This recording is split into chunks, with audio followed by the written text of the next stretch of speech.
Hi, how are you? Matt Watson here. So I'm super excited today because I'm heading off in my little Suzuki Jimny to buy myself a new car. It's a Porsche, but it's probably not quite the Porsche you're expecting.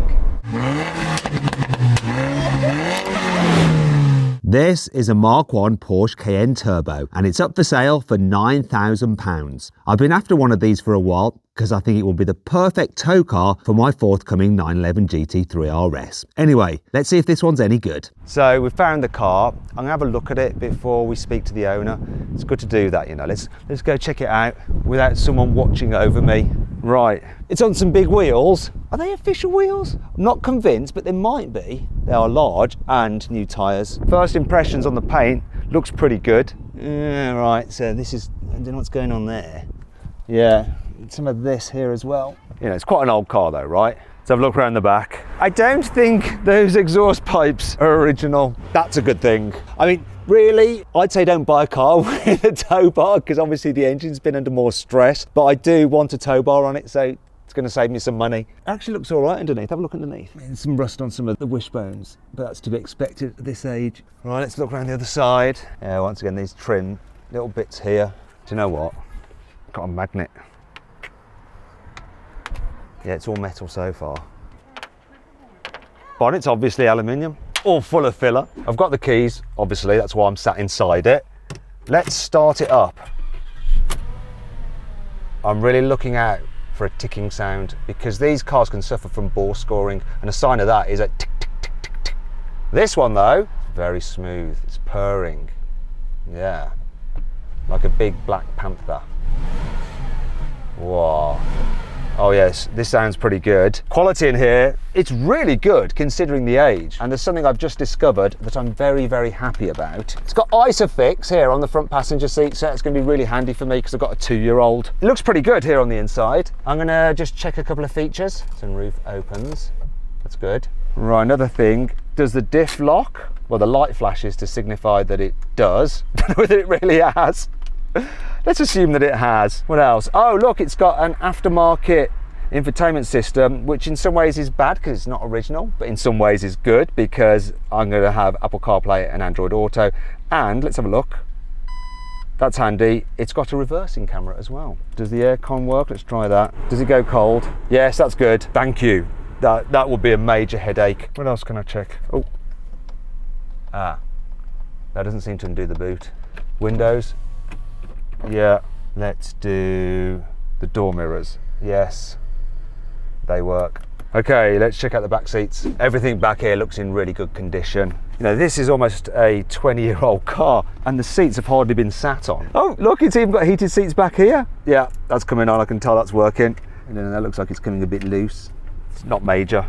And all the headlining is nicely fitted still. Sometimes they can sag on these cars. Yeah, it looks good. Check out the boot now. First thing I want to check is this. Love this feature. Oh yeah, that is really, really handy. And it works. Now let's try out the boot itself. Oh wait a minute. Seems like it wants to fall down. Don't want to get clonked on the head by that because it's rather heavy. See what we've got under here. Got the subwoofer there for the Bose sound system. Nice to have the Bose. And that is the compressor for the air suspension. We've got the load cover and what looks like the mesh for the dog guard. Maybe I could keep my daughter back here and that net would stop her from slobbering all over the seats like some kind of crazy Labrador. Anyway, that's looking pretty good. That might need looking at. Anyway, there is something else I really need to check on it. Let's have a close listen to the engine. So that like ticking sound is just the valve train, not a problem at all. If it was bore scoring and piston slap, it would be more like tick, tick, tick, tick, tick. So that's fine. Now what I should do is check the oil level and the coolant, but I've started the engine. I've done it the wrong way round. That was a bit silly of me, so I'll probably have to check them later when the car's cooled down a bit. In the meantime, there are some other things I can do to check the health of the car. I've got my Carly OBD reader here. I'm going to plug it into the car's OBD port. There we go. And now I'm going to connect to the scanner with my Carly app and do a systems check, see if we can find any fault codes. Now, sometimes you get fault lights on the dash, but sometimes you don't, and there can still be a fault code. So this is a good way to check if you're buying a car. So it's done the diagnostics check and the health status is all good, no issues found. However, I have been to visit a car in the past where I drove it didn't feel quite right, and there were no warning lights on the dash, but then I used my Carly device, checked for fault codes, and it came up with some faults with the turbocharger. Turns out the turbocharger was broken. So obviously I didn't buy that car, but this one's looking good. The Carly scanner can read a wide variety of ECUs, depending on the make and age of car. For instance, on newer Porsches, as well as engine and gearbox, it can read ECUs for things like the navigation, steering wheel, body control unit, light system, and more. One of the great things about Carly is that for certain brands and vehicles, you can do coding. This allows you to change some of the car's features. For instance, on my old BMW X5, I've used Carly to make the car give an optical confirmation when I lock it. Now, if you want to get yourself a Carly device, you can click on the pop-out banner up there or follow the link in the description below to get a Carly. Use the code MAT15 for 15% off. So the seller's kindly let me take the car for a test drive, so here we go.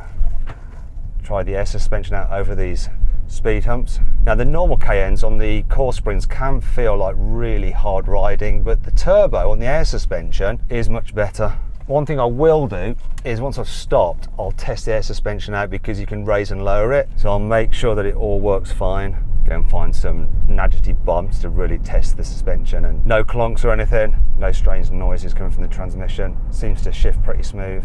So you've got sport suspension. Let's see if it feels a bit stiffer. Not sure I can tell any difference. Right, we're heading out onto a faster road now where I can check out some of the performance, make sure it's pulling properly. It's got 450 horsepower. Should feel quick, but it is heavy. The second generation Cayenne was actually lighter because they actually made it less serious for off-roading, so it didn't have the low ratio gearbox like this one has. So despite 450 horsepower, it won't be ballistic by today's standards, but should definitely feel it. Here we go then, let's floor it.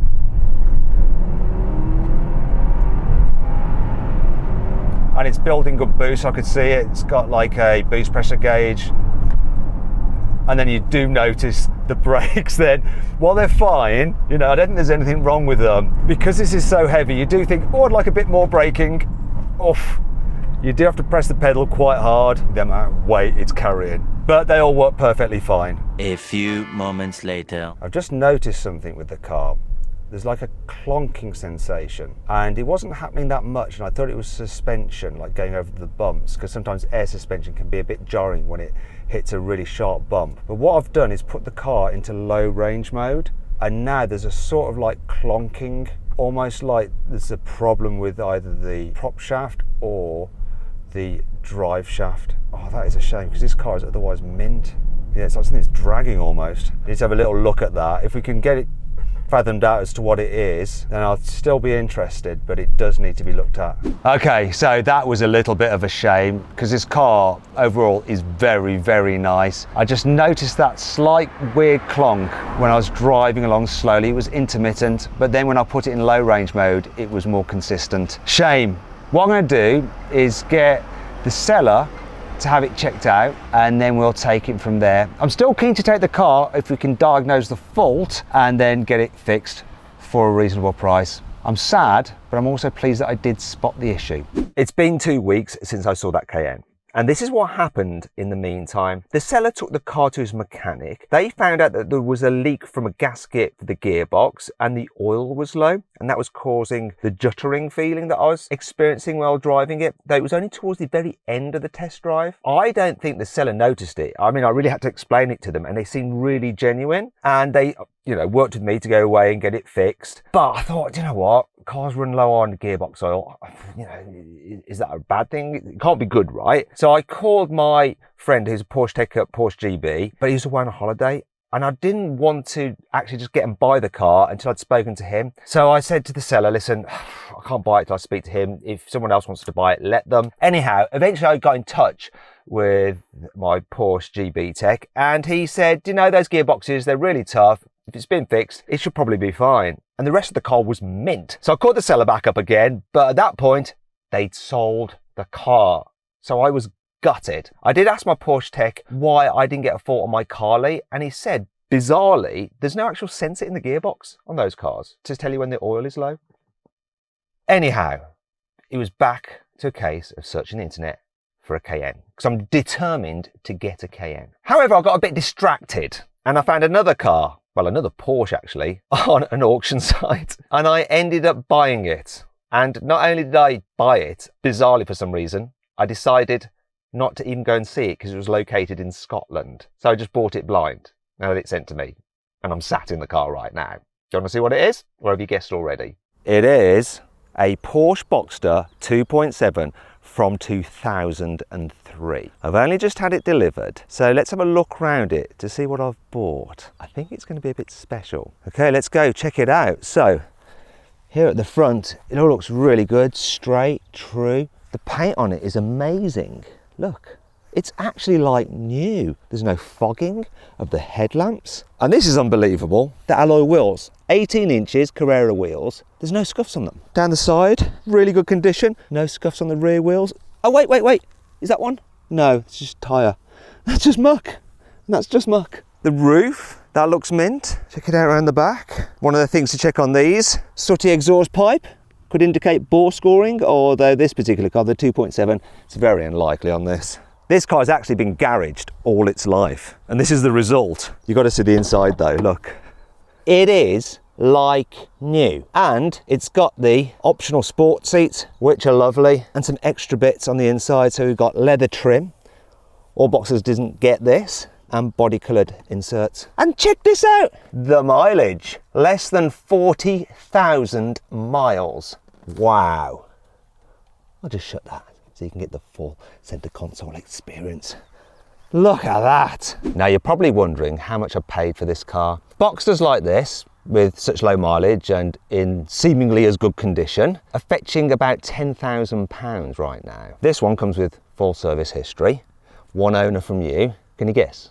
8,000 maybe? Got lucky? I paid £6,000 for the car you see here. Absolutely insane, and that's why I bought it blind, which I'd never normally do. It's not a great idea. So I actually got in contact with the seller through the online auction and had a chat with them, and they recognised my voice. They watched the Car Wow videos, so they're very friendly. I went through the whole process of his ownership, how he looked after it, and I got a whole heap of confidence about the car after chatting with him. So far, it's looking really, really good. However, I haven't taken it for a proper test drive yet. So that could throw out some nasty surprises. But there's one other thing I want to do first before I drive it.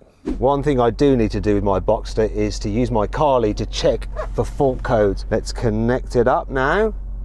Come on, be lucky. Okay, so I run diagnostics, check for issues. A few moments later. This has come up with 11 issues. The issues seem to be with the alarm system. I'm not too worried about this. I know the alarm works because I set it off myself. So what I'm going to do is double check it. And now I'm going to clear the issues. Here we are then, my first proper test drive in my new Porsche Boxster, which I really should have been doing this before I bought it. But there we go. Hopefully it's not going to throw up anything worrying. So the engine certainly feels very smooth. Steering's good. It's a 5-speed this, being the 2.7 Boxster, not the Boxster S. And the throw's quite long, but it's all right. The bite point's right in the middle, which is good. Try the brakes out. Brakes feel good. Let's get ABS involved. ABS works. Taking through these twisties. Handling seems pretty good. The suspension feels good the way it goes over bumps. There's no clonks or anything. The engine is smooth. The throttle pedal's good. There's hardly any squeaks or rattles. Listen.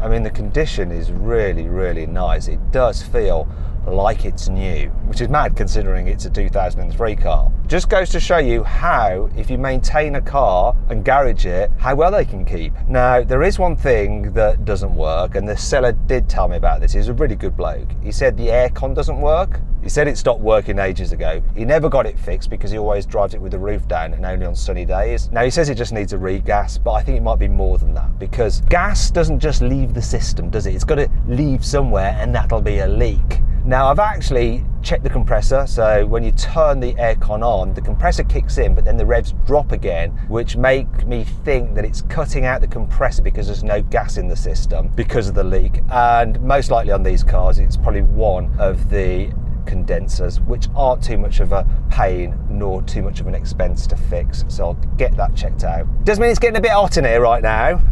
So I think I'm going to pull over and put the roof down. Putting the roof down is dead simple. Unlatch this, press a button on the dash. Listen for any weird like straining or clonks. There are none. The roof works fine. It's a bit annoying you have to put the windows back up afterwards. Actually, I usually like to have them low. The full top-down experience. Anyway, let's get driving. Right, the car is fully warmed up. Let's give it a cheeky launch. Come on. Revs nicely. And it makes a great noise as it approaches 7,000 RPM. Woohoo! Now, it doesn't feel as powerful as a 3.4 litre in my Porsche 911 996. This is completely standard. My car has had a special hack to the exhaust to make it more raughty. With this though, because the exhaust isn't noisy, you do get more intake sound. Do you know what? This thing, it's got a 2.7 litre naturally aspirated flat six with just 228 horsepower, but it feels enough for the road. You can really enjoy revving it out without actually going way too quickly.